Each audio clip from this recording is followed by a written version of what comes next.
27 वर्ष के इस जातक ने ये पूछा है कि बार बार ये एग्ज़ाम देते हैं लेकिन कोई भी रिजल्ट इनके फेवर में नहीं आता है। सबसे पहले हमको लक लाइन देखना चाहिए। लक लाइन इनकी इस प्रकार चली है और ये चंद्रमा से निकल रही है। चंद्रमा से निकली हुई लक लाइन बहुत सुंदर होती है और इस प्रकार की ये जो आप लाइन देख रहे हैं ये दूरस्थ स्थानों से ये धन दिलाती है। ये लाइन इंडिकेट करती है कि कर्म क्षेत्र में जब भी व्यक्ति उतरेगा, ये लाइनें भी और ये जो भाग्य रेखा चंद्रमा से निकलती है, इसको होम टाउन को छोड़कर आपको बाहर जाना पड़ेगा और कर्म क्षेत्र आपका होम टाउन के अलावा कोई क्षेत्र होगा। इनकी लक लाइन इस प्रकार चलती है, फिर यहाँ से टूट के आगे चलती है और यहाँ पर रुक जाती है। फिर एक वक्री रेखा शनि भगवान की इस प्रकार, ये बहुत लंबी वक्री रेखा है, इसके कारण इनकी भाग्य रेखा टूट गई है। भाग्य रेखा को थोड़ा सा और समझिए। भाग्य रेखा अगर चले और थोड़ा सा बीच में से ये खंडित हो जाए तो ये राहु क्षेत्र है। ये राहु क्षेत्र है, यहाँ पर बहुत सारा हमको नकारात्मक भाव मिलता है। यहाँ देखिए, ये है राहु की रेखा जिसने लक को खंडित किया है, ये देखिए, और इस प्रकार लाइन फिर टूट के आगे बढ़ रही है। तो ये एक बहुत गंभीर स्थिति बन जाती है। जब भी हमारी लक लाइन गड़बड़ होती है, लक लाइन ही हमारा इंजन है, अगर वो अच्छी बनी रहती है तो कभी हमें पीछे पलट के देखने की ज़रूरत नहीं पड़ती। दूसरा, इनके हाथ में ये जो लाइन आप देख रहे हैं, ये इनकी हार्ट लाइन और माइंड लाइन दोनों है। ये क्लब हो जाती है जब हार्ट लाइन और माइंड लाइन, तो हम इसे सीमियन लाइन कहते हैं। नॉर्मल आपने देखा है इस प्रकार हार्ट लाइन होती है और इस प्रकार माइंड लाइन होती है, लेकिन जब ये क्लब हो जाती है और एक ही बन जाती है तो ये जीवन के अंदर सकारात्मक प्रभाव भी डालती है, नकारात्मक भी डालती है। सकारात्मक में व्यक्ति का जो कला क्षेत्र है वो बढ़ जाता है। देखिए, इनके शुक्र का पर्वत बहुत शानदार बना हुआ है और शुक्र के पर्वत पे इस प्रकार ये जो रेखा निकल रही, ये गड़बड़ रेखा है थोड़ी सी, इस प्रकार आइलैंड भी बन रहा है और ये बीच बीच में खंडित हो रही है, लेकिन रेखा ये बहुत अच्छी होती है। इसी को हम कहते हैं लक्ष्मी नारायण योग। इस प्रकार ये चलती है और ये बुध के पर्वत पर पहुंचने की कोशिश कर रही है। तो इनके हाथ में ये वाली जो लाइन है, ये सबसे अच्छा भाव है, सबसे अच्छा भाव है इनके हाथ में। ये भी शो करता है कि इनकी कुंडली में शुक्र और बुध आपस में संबंध में बैठे हैं या नक्षत्रों का आदान प्रदान उन दोनों के मध्य हुआ है। ये निश्चित धन भी देती है, कला भी देती है। शुक्र का पर्वत इनका बड़ा है और चिकना सपाट है, माफ़ कीजिए उठा हुआ है। इस प्रकार की ये जो खड़ी लाइनें हैं ये अपॉर्चुनिटी की लाइनें हैं। अपॉर्चुनिटी इनको जीवन में अच्छी मिलने वाली है, लेकिन लक अच्छा होना चाहिए। यहाँ पर जो विवरण मैंने दिया है ये राहु की रेखाओं ने यह खंडित कर दिया है। थोड़ा सा मैं और विवरण करता हूँ। अगर हम इस क्षेत्र को देखेंगे, मंगल के क्षेत्र को, ये इनकी मंगल लाइन है, रिसोर्स लाइन होती है, हमारी इम्यूनिटी को भी डिफ़ाइन करती है, हमारे शरीर की मजबूती को भी ये डिफ़ाइन करती है। अगर ये यहाँ तक बनी रहे तो ठीक है। अब अगर ये इस प्रकार चले तो ये जब भी मंगल लाइन हमारी जीवन रेखा को टच करेगी, ये जीवन रेखा है जो आप ग्रीन कलर में देख रहे हैं, और ये इसने टच नहीं किया है, टच करके भी ये और आगे तक चली गई है। इसने गुरु के पर्वत को भी डिमिनिश कर दिया है। इस प्रकार की अगर लाइन बनती है तो इसे ही हम अंगारक दोष कहते हैं। जहाँ पर ये टच करती है, देखिए यहाँ पर आइलैंड के फॉर्मेशंस हैं, यहाँ आइलैंड के फॉर्मेशन हैं, ये बहुत जटिल आइलैंड बने हुए हैं। इनकी रूपरेखा ही बता रही है कि ये सब लाइनें डार्क हो गई है। तो ये 36 साल तक इनका जीवन अनस्टेबल रहने वाला है। एक बार फिर से मैं रिपीट कर दूं, 36 साल तक, अभी तो 27 के हैं ये, अभी 9 साल और इनको संघर्ष करना है, ये इनकी रेखा बता रही है।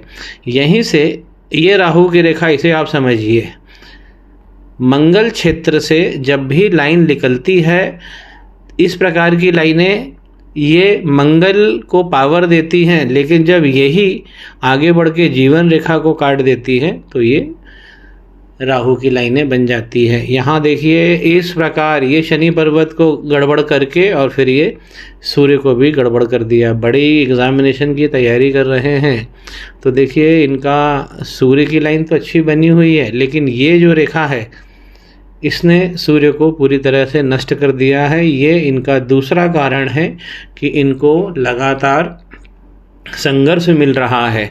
एक लाइन इधर से भी जाती है सूर्य पे और एक लाइन इधर यहाँ से भी जाती है। थोड़ा सा इसे आप समझिए कि जब भी ये लाइन इस प्रकार सूर्य रेखा को टच करेगी तो ये सूर्य की शक्ति को क्षीण करेगी। जहाँ पे टच करी है वहाँ पे हार्ट लाइन देख लीजिए, जो सीमियन लाइन है इनकी हार्ट लाइन और माइंड लाइन, यहाँ पे बड़ा आइलैंड बन गया है।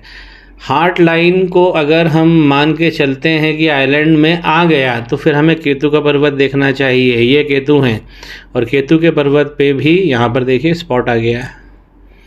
शनि की जो वक्री रेखा है ये बहुत ज़्यादा बड़ी है।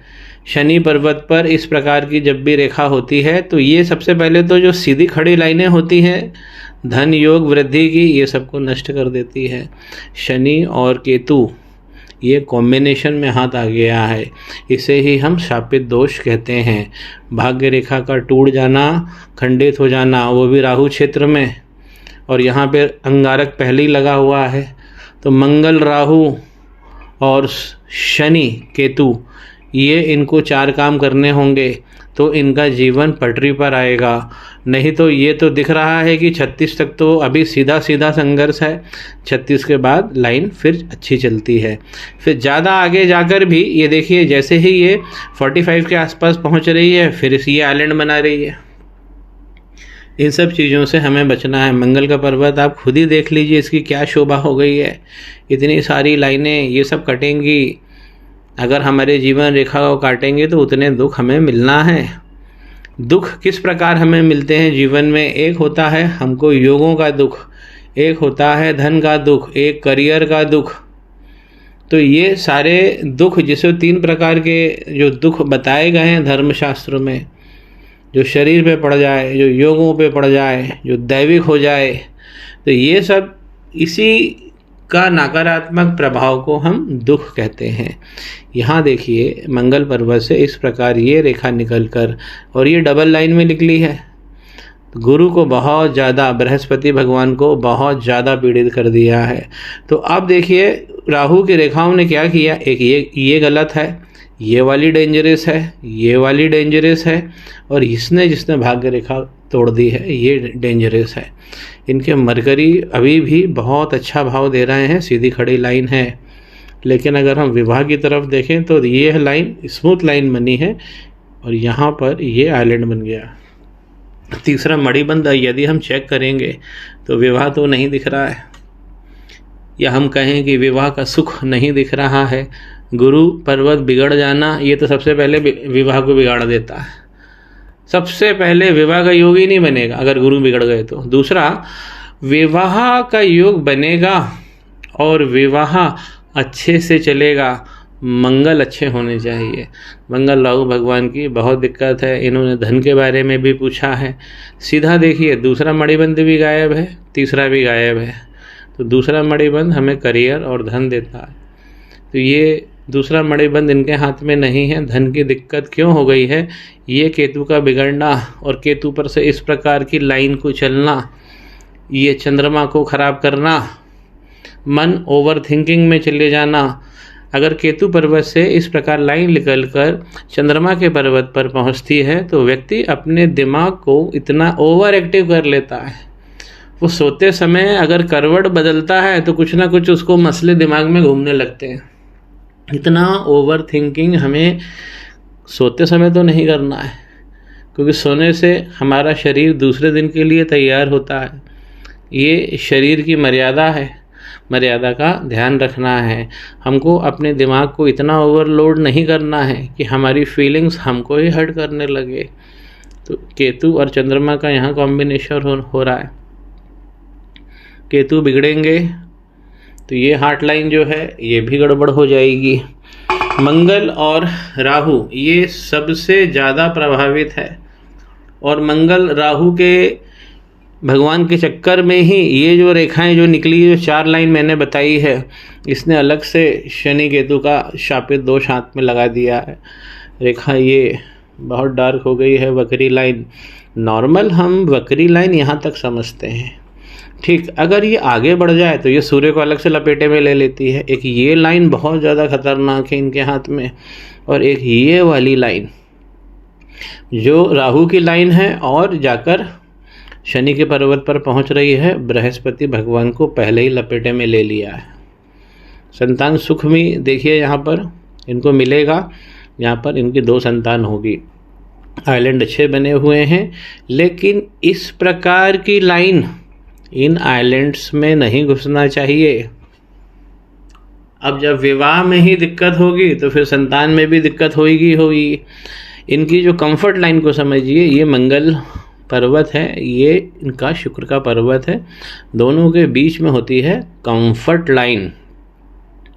ये है इनकी कंफर्ट लाइन, थोड़ा सा गौर करिए। इसने बना लिया है आइलैंड, फिर ये आगे बढ़ती है, फिर ये खंडित होती है, और ये भी जीवन रेखा को पार कर जाए। जीवन रेखा को पार नहीं करना चाहिए हमारी कंफर्ट लाइन को। कंफर्ट लाइन बहुत इम्पोर्टेंट है। हम कंफर्ट लाइन देखकर एक झटके से समझ जाते हैं कि व्यक्ति की क्या हैसियत है। एक कंफर्ट लाइन, एक ये वाली दूसरा मणिबंध, अगर ये बहुत सॉलिड बना है तो व्यक्ति सौभाग्यशाली होता है। जब भी हमारे शनि पर्वत पर खड़ी हुई लाइन दृष्टिगत होती है तो ये सीधा इंडिकेट करती है, अगर एक हो तो बहुत अच्छा, एक से ज़्यादा हो तो और भी अच्छा। ये इंडिकेट करती है regular money. Comfort line show करती है कि व्यक्ति कितना सुख भोग रहा है। दूसरा मणिबंध डिफाइन करता है कि कितना बड़ा धन आ रहा है, जितना सुंदर बनेगा उतना अच्छा धन मिलेगा। तो यहाँ पर, और अगर शनि और सूर्य की दिक्कत जिस प्रकार से मैंने बताई है, अगर शनि और सूर्य की अगर दिक्कत हो रही है तो फिर पिता को भी दिक्कत होगी। चंद्रमा बिगड़ेंगे, जिस प्रकार मैंने विवरण दिया है, या माता के शरीर में भी कष्ट होगा, उनका जल तत्व गड़बड़ होगा। शनि और सूर्य बहुत ज़्यादा बिगड़ जाए, माफ़ कीजिए, सूर्य और चंद्रमा बहुत ज़्यादा बिगड़ जाएं, और शापित 2 संगारक पहले लगा हुआ है तो ये तो काल सर्प वाली स्थिति में हाथ को ले आता है। तो हाथ इनका बहुत ज़्यादा जटिल हो गया है। सबसे बड़ा कारण ये है कि इन्होंने अभी तक ध्यान नहीं दिया। जो ध्यान इनको 18, 19, 20 में एक बार हस्तरेखा विश्लेषण करा लेना चाहिए था, इन्होंने अपने हाथ की तरफ, योगों की तरफ ध्यान नहीं दिया है। मेरी इनसे एक ही गुजारिश है कि जो उपाय मैं इनको बताऊंगा वो आप करिए, जीवन सुरम्य होगा।